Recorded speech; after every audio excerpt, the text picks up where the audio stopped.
Hello guys, my name is Oscar and I create a few steps for people that want to start DoorDash as a beginner. I create 5 to 6, I think 8 steps, simple steps how to do DoorDash as a beginner. All right, let's start. So I create five like these steps because I know it's hard for people who just start this process. So I do this because I want to help you out. Okay, one of the steps is fill your gas tank before you go on the road. How much you put it in, how much you will get in return. Use a smaller car like 4 cylinder car is a nice car because with $5 you can make up $50, and then mine is a 2002 Chevy Cavalier. It's really good on gas. Um, it's got a lot of miles, but I still take care of him or her, whatever I call my car like that. And then the other second step is check your car before you go to the road, especially for the ones who's got like my car. It's got 240,000 miles. Usually check the tire pressure, oil, and transmission oil. If you don't know about transmission oil, check the videos or go to the shops. They usually check the transmission oil for you. I don't know if they will charge you any fees for that, but they usually do. And the other step is most important: eat first. Eat something like an apple, or I usually get an apple and 2 bananas and a small yogurt, which cost me at least $1.44. It's not even expensive because what happens is if you're rushing and you go there and the smell of the food is so good, you're gonna be like, ah, gosh, I'm so hungry. And then you gotta click on the pulse because DoorDash has the ability to pause your order, so you can pause your order and then says, okay, I'm gonna go eat something and come back later. But this half hour is valuable, so you can make extra few bucks while you can do that before wake up early. Like I usually wake up at 7 or 4:30 in the morning. I don't recommend it, but if you have the chance, just do that. And then the other step is number 4. Smile, but no matter how the day is going to be, look always with the positive attitude. Sometimes we got rough days, the weather is not good, and a lot of things happen. Your car is in bad shape, and you're just desperate. It happens to me, it happens to anyone. Just take care of your car and be positive, and your day is going to do well. And if you got the first delivery and it kind of knock you down, just go back and turn back on, and and then always what I do is just keep positive. Okay, number 5, we got one which is called know your area, miles, restaurants, how long the will take you, restaurant that they treat you well, and then Walmart orders. Please be advised. Some customers are really nice. Appreciate them. Thank you so much for being nice with us, but treat them with respect and help what they need.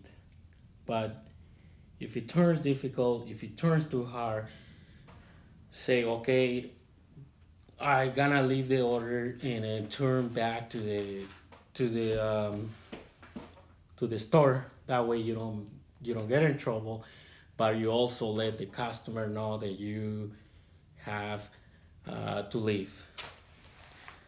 And one of the things that I have is always treat customers with respect, always smile, be patient. And then another point that I highly recommend is drive safety and take care of yourself. Don't drive like a crazy, even though sometimes we are busy. We got like 2 orders at the same time, 4 orders, 5 orders, and then it gets to the point where you lose control, and then you kind of like, okay, go this first, go that first. Just relax, and then take the orders as you can handle. If you can handle one, just take one. Not because it's busy and you're gonna put more orders into your cell phone and into you. Remember, just stay where like you can control. That way the food gets ready at the time they need. The food gets fresh. It's the most important, and customer will be happy. Even if you say, oh, if I should take that order, I gotta make more money. Sometimes it's good, but sometimes if you cannot handle the time, don't do it. Don't stress out because sometimes it's hard.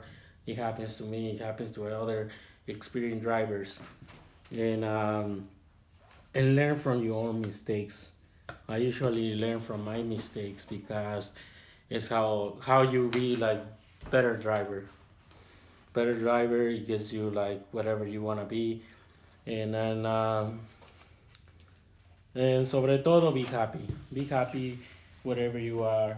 I got a few times where people left on me because I carried my bag. I'm an automotive technician, but I still do DoorDash and I still do automotive technician. If you have the ability to study more, I highly recommend it that you can study more stuff like if you like financing, you like housing, you want real estate, or how the cars work, how the airplane works. Just study while you're driving. I mean, you can listen podcasts. It's good. It's good to do. And I also create like this chart. But don't do this because it's so messed up. It's not even like a professional. But just to give you an advice for these people that like to drive far away or they don't know because usually they when you new you don't know how far you're gonna go. I remember when I first started, I took any order, and some of the orders took me half hour, and they only pay $6.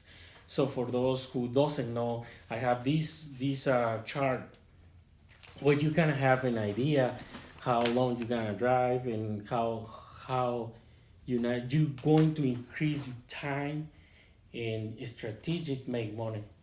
So let's say I got two simple examples where 5.1 miles equals 10 minutes. But sometimes when you at the restaurant, let's say you at the restaurant and they say, oh, you're gonna pay me $12 for 7.1 miles. You're gonna be like, oh, it's good. But what you don't know is how many 7 miles are. 7 miles is equals 16 to 20 minutes, depends on the drive, and then usually it's far away. Just 7.1 mile from the restaurant to the customer perspective. So be aware of those how much distance it is because it's one of the things that I experience over the time.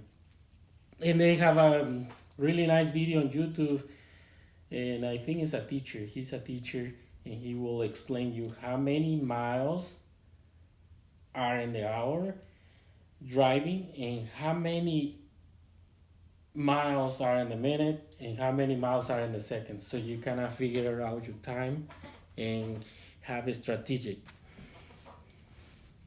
So 5 point let's this example is 5.2 miles from where I live is 12 minutes. The one that I really don't like it was this experience where it was like where is it like I think it was like 13.1 miles. It took me from my house to the store. Walmart is increasing now the time because they used to take a lot of time. Now they're taking good time, and then you go fast and you drop the food or the items to the customer house right away. Um, yeah, so if you are new, if you wanna do DoorDash, um, be like him. It's be safe, always take care of yourself, and then if you don't like, and you kind of have those feelings where I work at night sometimes, and you kind of have those feelings where you not feel safety, and you can always avoid these problems. Say, okay, I don't want to go to these houses because it looks hard, it looks I don't know, and just like, no, don't do that. Don't risk yourself for $10 or $5. Sometimes the roads are bad, the traffic is bad. Just don't do it. I know it's your grades or whatever points they give you. Just don't risk for little, you know. And I have a good advice for Walmart orders. I mean, they're nice. I really love to do those, but they kindly change right now. Um, from my perspective, this is what happened with me.